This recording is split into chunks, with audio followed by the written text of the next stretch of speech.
No one, no one is ever going to come into this courtroom and be intimidated in some way by some threat to their profession. Okay. Court does call the case of the people of the state of Michigan versus James Witt. On behalf of the people.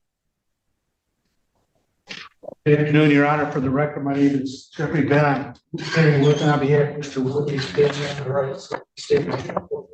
James Whitley. Thank you. All right.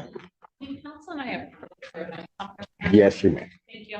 The 14th District Court for County of Washington, State of Michigan is now back in session. The Honorable Judge 77 was You may be seated.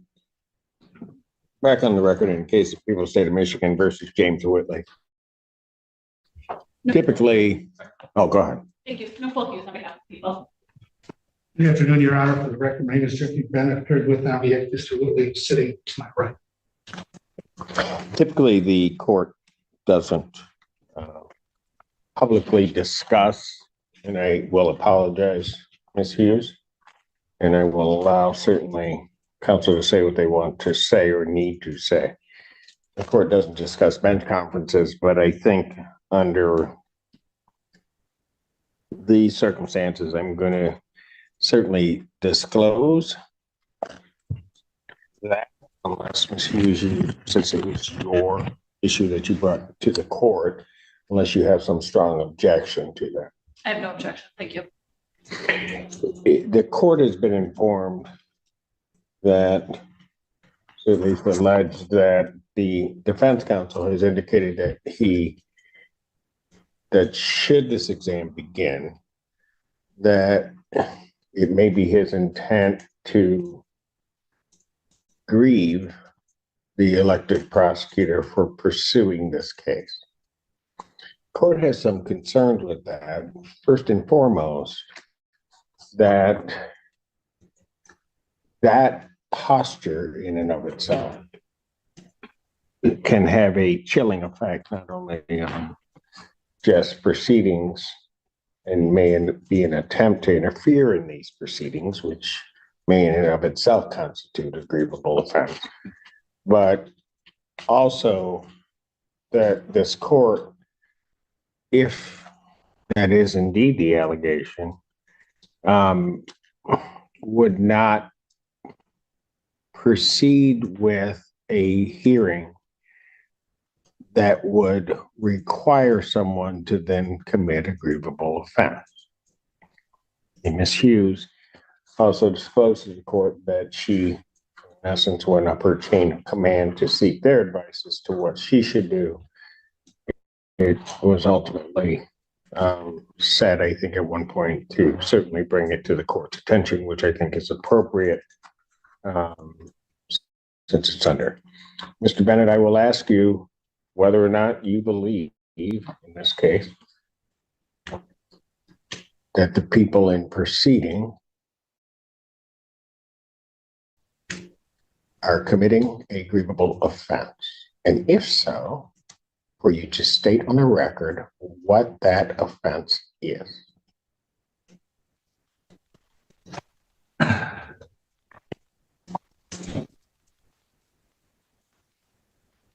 My concern.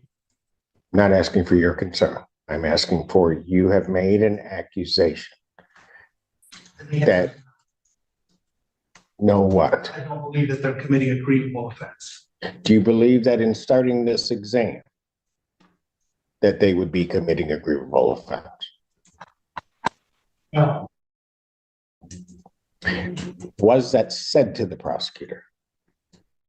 That was said, I don't believe it was said in the manner that was described at the bench, but certainly. Then tell me how it was said. There were two things. One, at the bench, do you want me to ignore the one you didn't disclose? Tell me how it was said. What I said is that I believe that if the state were to go forward, that it would be grievable because I believe that the prosecutor is not following through under ethical obligations under the Michigan Rules of Professional Conduct. Which ethical obligation are they not following for? The two that I am concerned about are, one is determining what the actual facts are. And the two is prosecuting somebody who may in fact be actually innocent.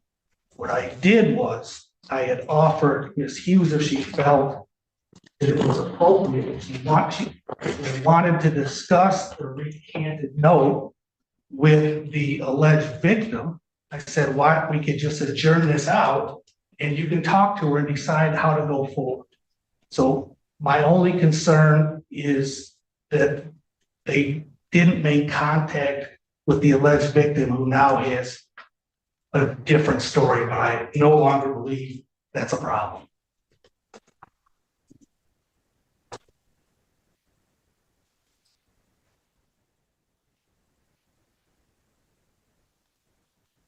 Does that, even as you describe it, amount to something that is grievable?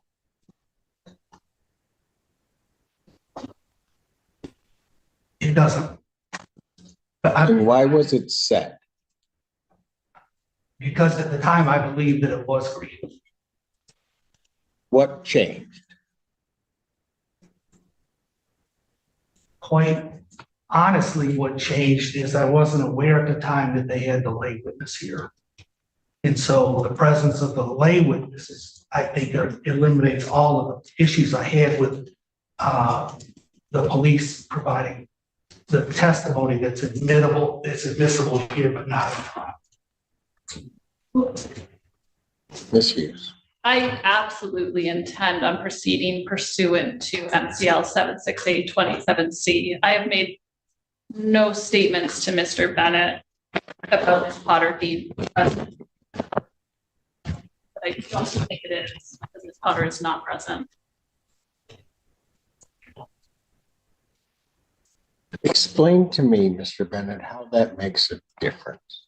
Because quite frankly, I think your accusation is against the prosecutor amounts to your attempt to obstruct these proceedings. So explain to me, which in and of itself would be grievable, counsel. So explain to me what happened now that you know that they're there, how that changed the whole mindset. The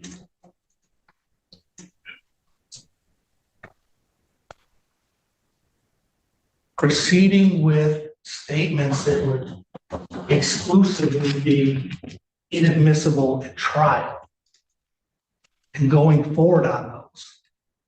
These are confrontation clause issues. There's a statute which covers that. I understand that, Your Honor. My concern was it goes to circuit court on those statements, and now they can't proceed to trial. Because at that point, confrontation is going to attach at trial. So why would that be grievable? If they proceed pursuant to a statute promulgated in the state, as well as a court rule, which covers that, why would that be grievable at any point? My concern was not determining the facts of the case that they're going to present evidence in today. If they believe those facts that, but for a hearsay objection, would come in, that not at all goes to their determination of the facts. They may believe that to be the case. I understand. So how would that even come into play? Mr. Bennett, how does that even come into play?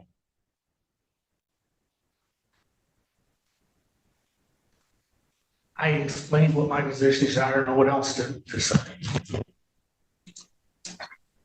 Okay, let me just say this. I don't care if somebody's on the defense. I don't care if somebody's on the prosecution side. It doesn't matter to me, especially between counts. No one no one is ever going to come into this courtroom and be intimidated in some way by some threat to their profession, particularly in proceeding with what is their obligation. It is Ms. Hughes's obligation to bring this case. It is your obligation to defend your client. She can't make threats to you to try to prevent you from proceeding to defend your client, or to do nothing if your client wishes that for you to do that as the defendant. This behavior, Mr. Bennett, is inexcusable in this court's mind. Absolutely inexcusable.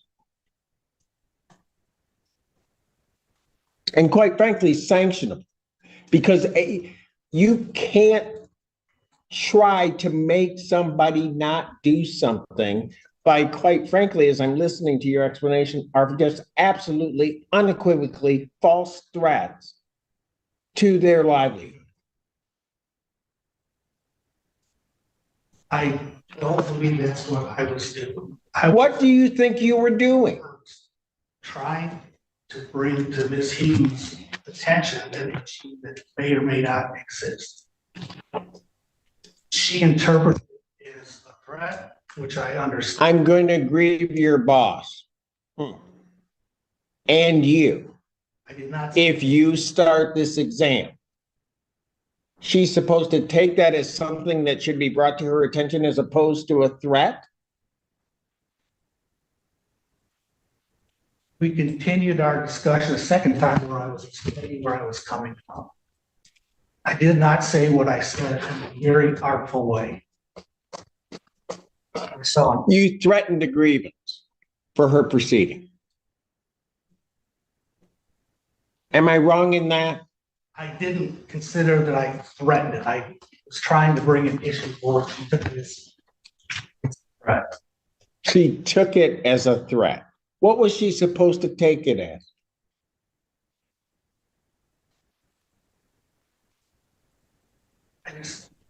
She took it how she took it. I mean, that was a mistake on my part. I acknowledge that. You're trying to tell this court that you didn't intend to threaten her boss and ultimately her? Is that what you're telling me, Mr. Bennett? I was trying to bring the nature of what I saw as a potential issue. I unfortunately started it. The issue being what? Their use of evidence pursuant to the court rule, which is why we have these hearings, why you have the ability to object, and then this court would have to rule. I felt this case was different because this is not a situation where the alleged victim is given another detailed statement as to what happened. And so what makes that different?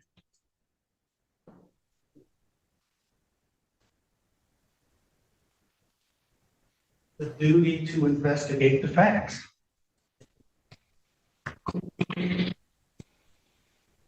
How do you know they haven't?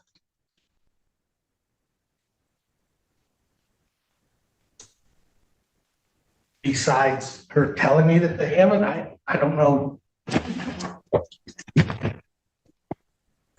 I don't know who her is, but I've never told him the information. I've never told him about the many contacts that she's had with my office. I've never told him about, he's put on the record that she's been appearing at the hearings. Your Honor, she's been at hearings that Your Honor has presided over.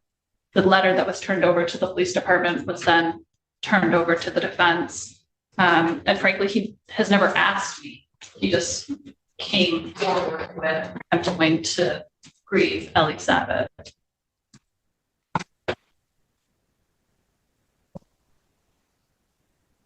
Mr. Bennett, I am very concerned. What was your intent on saying that?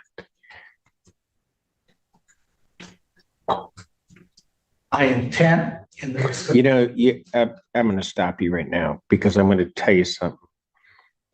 You need to be real careful because I may have to consider grieving you. I understand that, Your Honor. And I don't think you want that. I certainly don't want that. So what I'm going to do is I'm going to take another about 10-minute break. And I'm going to come out and ask for your explanation before I decide on anything that I would do. But I will let you know, Mr. Bennett, with regard to what I've heard of the conduct here, you are walking on real thin ice, not just with me, but with your ticket to practice. Court's in recess. All rise. The District Court for County of Washtenaw, State of Michigan is now back in session. The hour is 7:50. May be seated. Back on the record in the case of the people, State of Michigan versus Whitley, counsel is present as well as the defendant. Is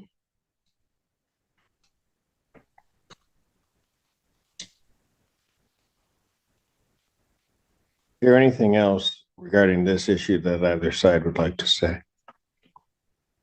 Your Honor, I'm going to self-report the violation under Michigan Rule of Professional Conduct, subsection A. I agree that I gave the inappropriate message to the prosecutor. I apologize for doing that. I feel obligated to report myself. We will see if that happens because the court hasn't made a decision as to whether or not the court should report you.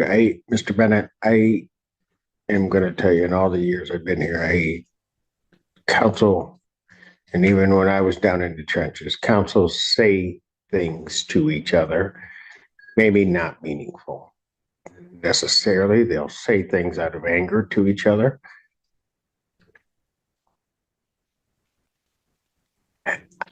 I don't know why you would even think it would be within the bounds of anything decent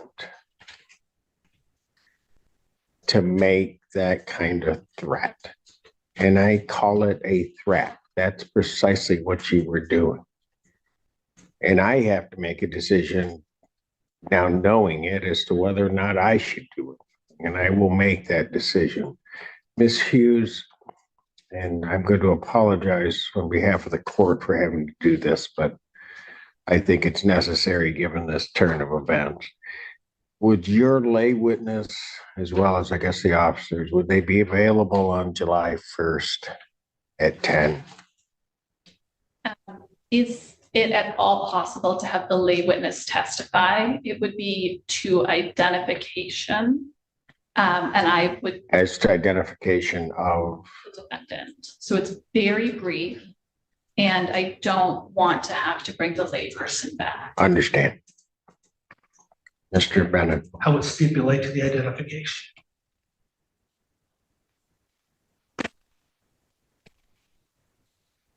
So you're stipulating that the person that is sitting beside you is James Whitley and that he was in a relationship with Jennifer Potter on April 27th, 2024. Yes. Thank you. will that satisfy what that witness would testify to? Yes. Very good. Thank you. What was the date? I apologize. I am going to adjourn this, if it will work for everybody, to July 1st at 10 a.m. That is my only.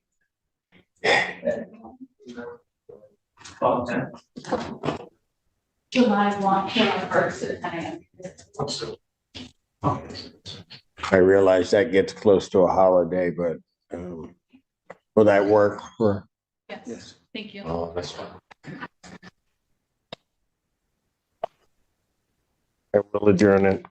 Mr. Bennett, please apprise this office as well as the prosecutor if you're going to self-report so that maybe others of us don't have to take any action. Yes, Your Honor. Preliminary examination in this matter is adjourned. July 1st, 2024, 10 a.m. before me. Thank you. That's exactly what they said. They did not, Your Honor. They said that he knew where we moved. Mr. Alice. Court does call the case of James Samanek versus Travis Ackerman and Nikki Meltzer. Counsel, state your appearance. For the record, Tom Ellis appearing on behalf of the plaintiff and president of the Your Honor. Your names? Travis Ackerman. All right. You folks tried to resolve this matter or no? We're just gonna go to trial. Pardon? We attempted this weekend. And we did not come to a resolution. How close were the parties before we go into this? Not very close, sir. Mr. Ellis, you'd agree with that? Yes, Your Honor, the defendants do not feel that they owe any money. On this matter, then, this is the date and time set for trial on the Seminole matter. You ready to proceed? Yes, Your Honor. All right. Go ahead. Your Honor, we have filed a motion to amend our complaint to include a complaint for damages and, I received no response from the defendant. When was the motion filed? You can go yesterday. You guys get a copy? It was addressed on May 21st.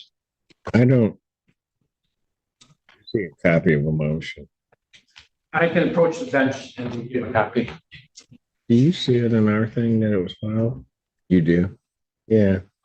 I have a note on May 20th, plaintiff submitted the motion to amend. It may have been filed in Saline. When did you reach out to obtain a copy? Hmm? Do you need me to reach out to obtain a copy? I've got one in front of me. When did you guys get a copy of this? It was dated May 21st, 2024. Say a few days A after few that. days after that, In what? just before heading into Memorial Day weekend. That's- 21st? Yeah, this was dated May 21st. For what date did you, the postmark? What is that? Postmark on May 21st, right here. It's the date that it was sent out. So this is raising issues that they're entitled to answer regarding the security deposit.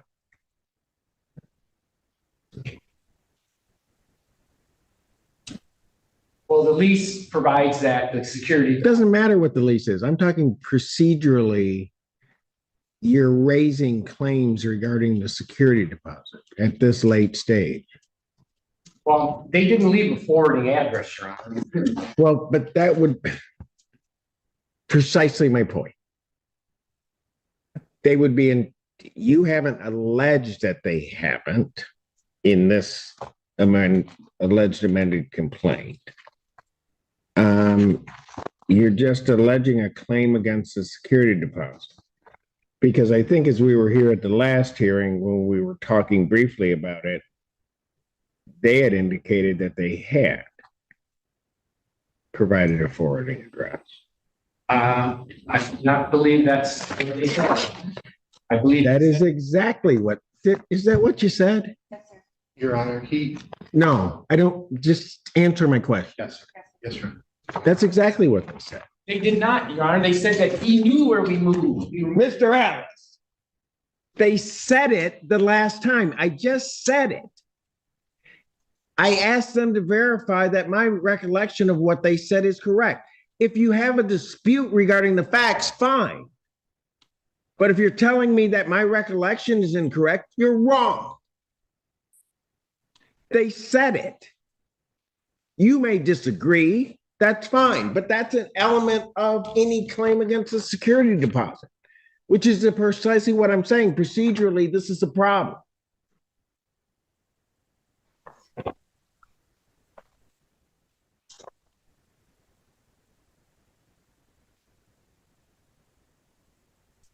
They're entitled to answer, first of all, the motion to amend, and this is the procedural route. They're entitled to answer the motion to amend. They haven't been provided. Was this mailed to them? Yes. You know, under the court rules, that's not enough time. You can't mail it. Says on the 17th. They don't get it till then, so they're entitled to answer the motion, and then they'd be entitled to answer the complaint if I were to allow them it to proceed.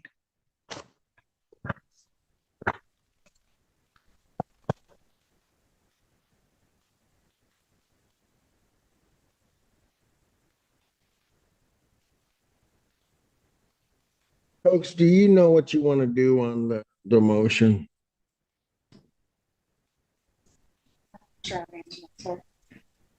That was an unfair question.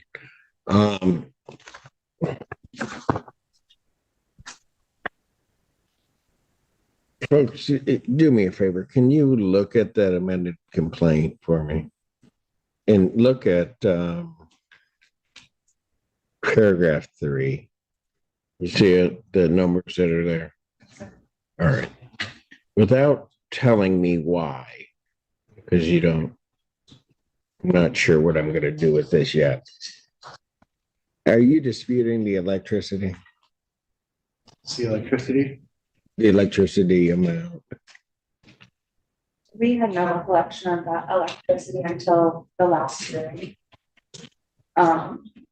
So we had no opportunity to even pay Mr. Stammer back for that. Okay, but let me, But I don't have any problem with that. pardon? I have no problem disputing that.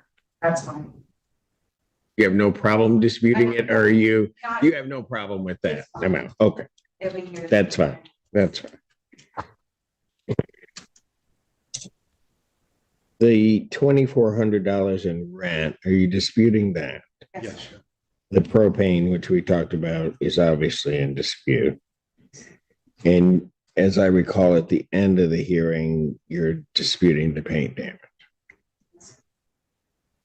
Mr. Ellis, why should I allow this amendment at this late date? Pardon me, Your Honor? Why should I allow this amended complaint? Because it raises new claims. Well, I thought since they did not answer the complaint, we have the absolute right to file an amended complaint without leave of the court. And they never answered the complaint. So landlord tenant proceeding, they can answer orally. Jeez, oh Pete. Know the procedure before we walk in, counsel. Court's gonna stand in recess. Sir, did you have a problem hearing? Yes. We have equipment that I'll have my staff provide to you so that you can hear the proceedings. Thank you. All rise. Court recalls the case of Samanek versus Courtroom and Meltzer. All right.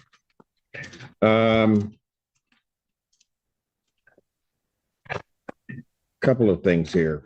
First thing is the motion filed before the court. Usually leave is freely given to amend. This motion, the court could consider to be an untimely filing of the motion to amend the complaint, mainly because it doesn't. It changes the claims and makes a claim against the security deposit. There are certainly disputes, I guess, as to whether or not the Security Deposit Act has been complied with. Now, what that means, since you are operating in pro per, I would just indicate if it hasn't been complied with and wrongfully withheld, you could, under the Security Deposit Act, be entitled to double damages. That is one of the penalties under that act. Not saying that that's the case here, but it is certainly something that is within the realm of possibility. And that, quite frankly, would have been there absent the complaint, absent this motion to amend or the first amended complaint. So there's that. To try to get this matter resolved,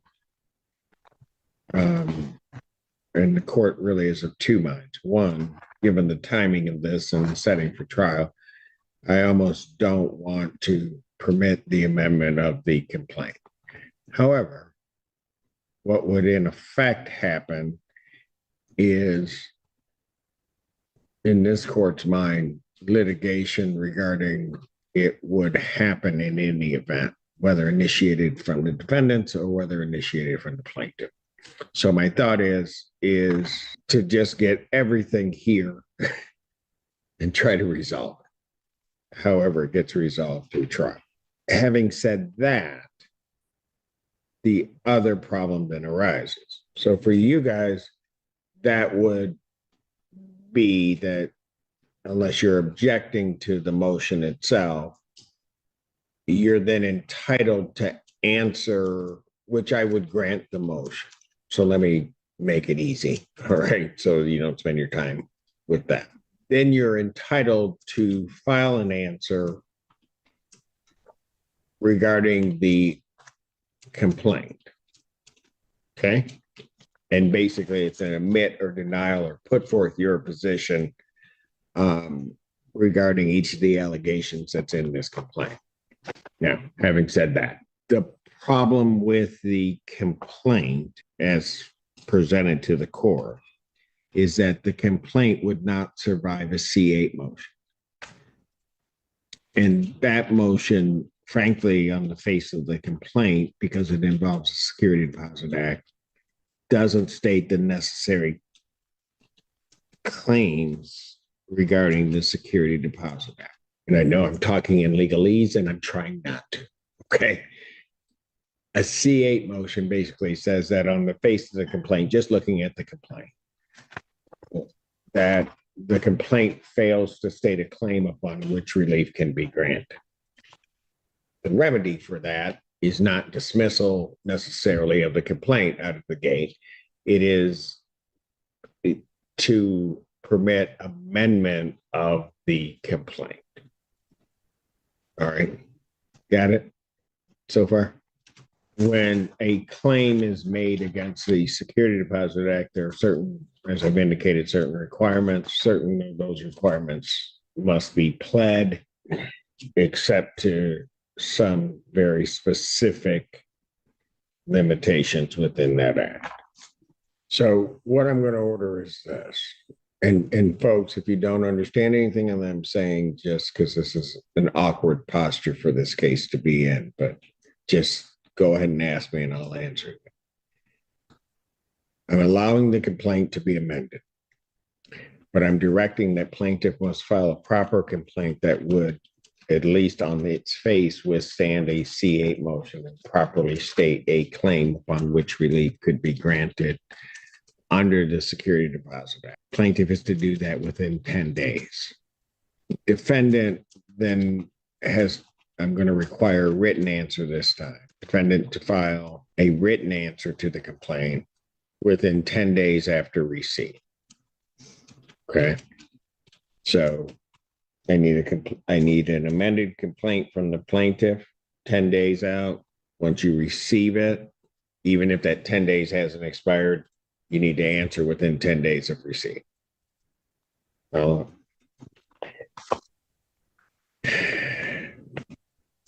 adjourn the non-jury trial to, on the way out the last time, my understanding is there are nuptials that are to be occurring. So non-jury trial, June 18th, 9 a.m. Okay. And then we'll proceed at that point, have your witnesses, have your exhibits, have everything available on the 18th. We're just going to try to plow through as much as we can. All right. Any questions from either side? No, Your Honor. All right. And Mr. Semenek, did that help you? Okay. So next time when you come in, just ask for it and we'll make sure you get it. Okay. Thank you. All right. That does that.